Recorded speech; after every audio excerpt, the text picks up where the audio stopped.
obumba tutu bw'abaana abo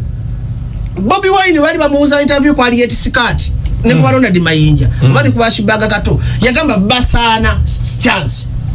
good nagamba him Bobi Wine kanyini is a product of 1,000 chances ejiro choga kayo meseka Bobi Wine mumusasire ti Bobi Wine abakubirozo byogera ku meeting aba Biden ku meeting abantu bajja ko Museveni bamuteka mu butalotalo mbayogere n'abavumi ono genda lenga bagamba lwachi Bobi Wine tuyogera ko n'abavuma abantu omusajja katono nnyo kati mawuliza omusajja ali mu nsonga za gwanga ali mu nsonga za kununulansi ate ne mu mutalo tikayiro achovuma Bajjo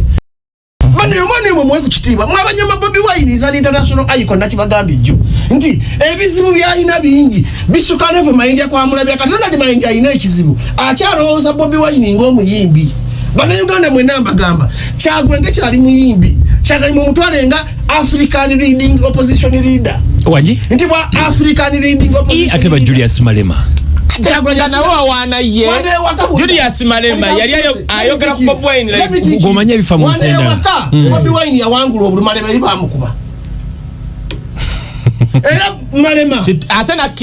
nakiriza Malema yakiriza ati bamuwangude ne Bobi Wine takiriza na press conference za Julius Malema yogera ku Bobi Wine bwava mu Uganda n'afuluma n'agenda mu nsi bamwegoma ati faba ne Uganda tuli bawumba tutu tetumanyi kozesa product zaffe bulungi kati uyu mwana Kyagulanyi katika mingine akabakwatiridde mukatadde mu embozi baida comparing Bobi Wine ne Mayinja na Aliet Sikati that is an insult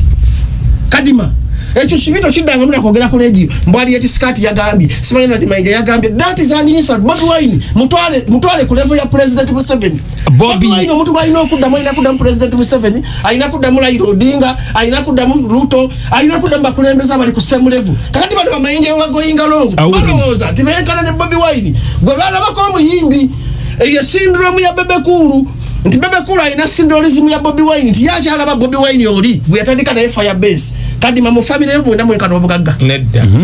kakati muganda wo mukuru wajja mu kika sigwasinga okuwuliza okusenga gwe kadima ayina ku sente kati njaga mumanyi mwe n'abana Uganda bawuliza kwanti gundi kayenja gakuwa buddo yogere nti njaga mu n'abana Uganda bawuliza BTFM nti Kyagulanyi mwana omugagga eyagaggawala mu kika kya Uganda eyagaggawala mu kika kya Bebekulu eyagaggawala mu kika kya Mayinja eyagaggawala mu kika kya Aliet nti wagenda mu kika ichaya gati kidwamu tokubanduru kaye tetuli